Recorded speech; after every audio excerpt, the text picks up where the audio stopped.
What's going on, everybody? Welcome back to Knives of the Round Table. My name is Marco, and today I'm going to be talking about my top 5 most recommended knives.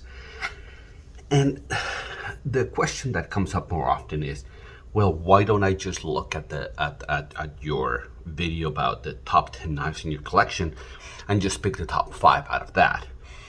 And the reason is that right here you have the Shirogorov F3NS, which it's the best knife in my collection. It's the one that I've said that it's the best knife I've ever handled. I believe that this is the best knife in production out there, at least out of the one that I've tried, right? But the truth is that very few people are hardcore knife collectors like myself, and very few people are going to understand why this is a $1,000 knife. And the truth is that, you know, for most people, this is not something that they're not going to want to buy. For the most people, this is something outside of the price range of their price range. You know, few people have $1,000 to spend on a knife. And I'm not flexing here, but it's the reality is that a lot of people that come to me for advice are not looking, hey, just, you know, money's not it's not a problem, right? Just spend whatever you want. So that's why, you know, yes, this is a knife that I highly recommend, but it's more for people in the hobby, you know, for people who have the means and the understanding of why this knife costs what it costs. So that's why this one is not in my list of my top 5 most recommended knives, just because there's very few people that I think are capable of buying it and willing to buy it, even if they have the money to do so. So the knives that I'm gonna show here are the knives that I recommend to friends and family that I either want to get in the hobby or looking for a good cutting tool. So that's what this list is going to be. And because there's a wide range of needs for what people are going to do with their knives, then that's why there's several and more than a top 5 where the number 1 is the best, which I do think it's the best, but it's because different people come to me with different needs, and that's why I have different advice to give them. So at number 5, I have the Giant Mouse Ace Grand. And out of this list, I think this is probably the best knife in my opinion. For me, I think this is the best knife. And the reason it's not my most recommended knife, it's because it's a little bit harder to get, right? This one is hard to find. You can probably find the micarta versions of this. The carbon fiber is harder to get. There are some exclusives, like River's Edge did an exclusive recently. St. Nick's Knives did an exclusive recently. But I think that what you get here is premium materials, right? You got an Elmax blade, you had carbon fiber, you have premium action. I think that the ergonomics are phenomenal on this knife. You get a deep carry pocket clip. I think the design of this is outstanding. It's a little bit bigger than most people want, so that's why it's not higher on the list. It's harder to get, and it also, the deployment, obviously people can deploy it, you know, slow roll it out, but the deployment is a Spidey flick, right? And not everybody's gonna be able to do the Spidey flick, you know, off the bat. But I think it's still an outstanding knife, and I highly recommend the Grand as one of the knives that I recommend the most. This is a more of a recent find for me, but it quickly shot to the top of the list, and this actually made it into the top 10 knives in my collection. So number 4, I'm gonna go with the Spiderman X2. Now, the Spiderman X2 is the one that I recommend for somebody that's looking for an outstanding cutting tool. I think that the ergonomics on the Man X2 are phenomenal. I think it's really, really good ergonomically.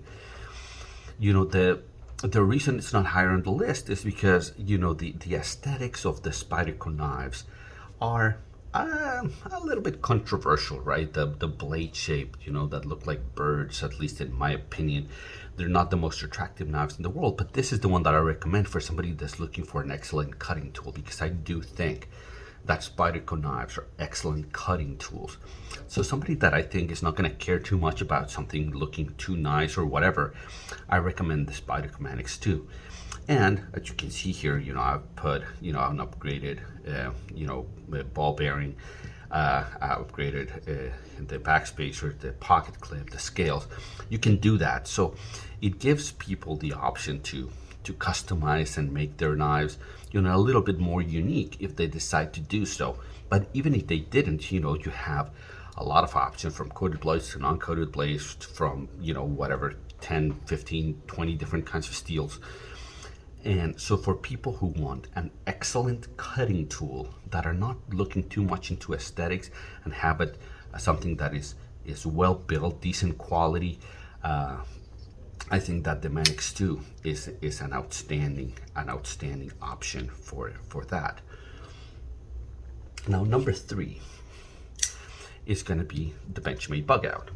And, you know, like, probably these two are fairly predictable. Maybe you thought the Parrot 2 it would have been here, but I think that this type of lock, it's a little bit better than the compression lock, and the aesthetics of the Man X2 I think are better than the Parrot 2 and the PM2. But for somebody that wants, you know, something, you know, that just wants to have a cutting tool to open packages, or to you know, some foot prep or something like that, you know, the blade on the Bugout is very, very slicey. This is probably a lot less intimidating than some of these other knives. It's very thin, it carries nicely in the pocket, and you still have a lot of the customizability that you get from the Spyderco knives, right? You get a lot of scales and hardware and all kinds of stuff on top of a decent choice of blades, you know, from S30V to this one is M390. You got an S90V version out there. There's all kinds of versions, and I think for somebody that wants to just, you know, carry something that is a little bit slimmer, a little bit more streamlined and elegant, not, you know, not tactical, or, you know, more aggressive looking, I think that the Bugout is an excellent choice. I think it's got good build quality. I think it's got really nice action. I think, you know, I think it's a great design for somebody that wants, you know, a good cutting tool that is not bulky, that is easy to carry. You know, you got, you know, this mini deep carry pocket clip. It kind of disappears in your pocket. It's an excellent choice if you're looking for something that is not huge in your pocket. Now, at number 2, I have the ZT0562, and this is what I would call a gateway knife, right? It's the knife that will get you to the next level of knife collecting, and I think for the price, it's a very good value, because this one you get a lot of the premium stuff, right? You have an M390 blade, titanium frame lock, you have a lock bar stabilizer that is also an over travel stop, you have a lock bar insert, you have a deep carry pocket clip, and you have a design from Rick Hinderer, which is one of the top knife makers in the world, and you get it all for a decent enough price. So for somebody that's looking to get into the knife hobby, that wants to, hey, why do you collect knives? What's so great about them? This is a knife that I recommend to a lot of them. I think this is an outstanding value. You can find it, this one or the titanium version are fairly easy to find, are readily available, and most anybody can get their hands on this one. It's probably the highest priced of all of these, without getting into the Benza prices and the XM18 prices. I think that it's probably the most expensive of the bunch, but I also think that there's a great deal of value in this one. The ergonomics are phenomenal. The action is really good. It runs on bearings. I don't think any of these run on, this one might run on bearings, yeah. This one also runs on bearings. But this one is a more substantial knife than this, and this one you'll be able to find far more easily than you'll find the Ace Grand. Out of these, probably the Bugout, the regular version of the Bugout, is probably the most easy to find. The X2 is very easy to find, and then this one is fairly easy to find, and that's the reason I recommend some of these knives, and the reason this one is kind of at the bottom of the list, because this one's harder to find, even though I consider it probably, if not the best knife, the second best knife here for recommending knives. So the 0562, I think, and it's hard for me to not predict that if you get one of these, that you're gonna jump into an XM18. I can almost guarantee that it'll happen. And then finally, the most recommended knife that I have for most people, it's the Quiet Carry Drift. And the reason that I think that the Quiet Carry Drift is such a good knife for recommending it to most people is, first, it has a very good size. In terms of size, it's even a little bit less. It's less long than it's shorter than the Bugout, even if it's a little bit taller. But it's thinner than the Bugout. It has a deep carry pocket clip. It has excellent fit and finish for, it's got this knurling, it's a titanium frame lock, it has a lock bar insert, over travel stop, but most of all,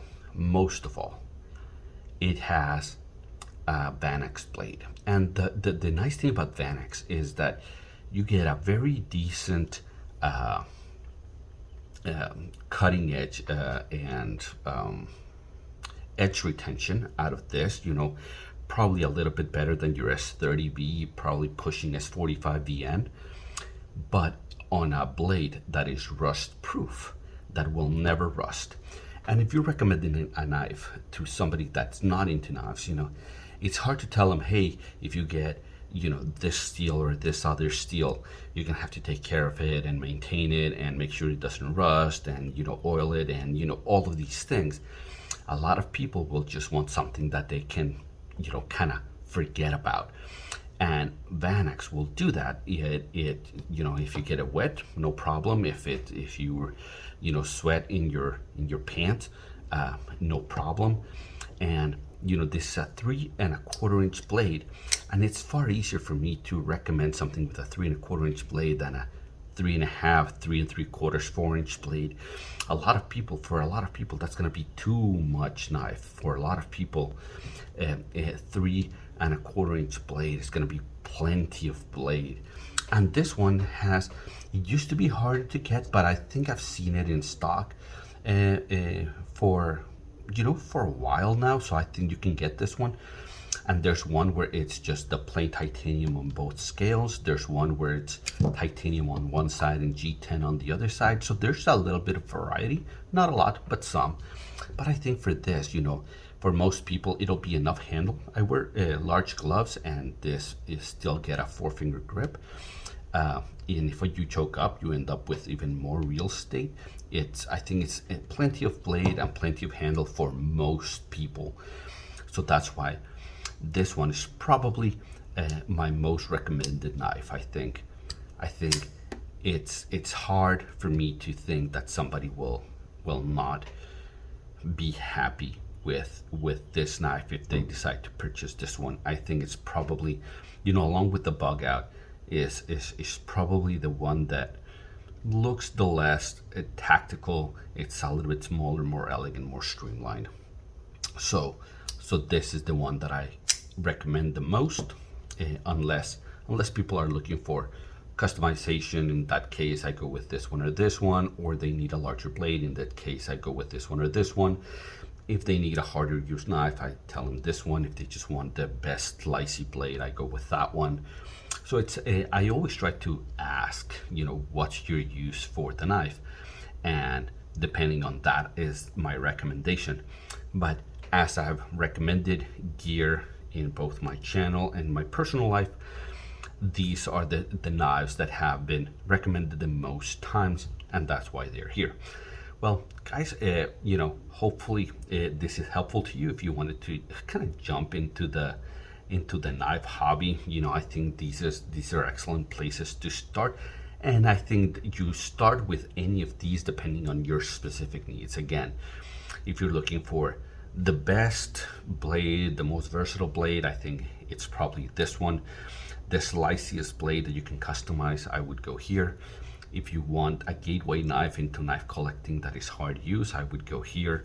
If you're looking to just have, one knife and done, that is, you work in an office and you don't want to pull out the huge knife, then I'll go with these two. Hopefully this is helpful. Hopefully you enjoyed it. And if you do, then like and subscribe if I earned it. And until I see you at the next one, take care.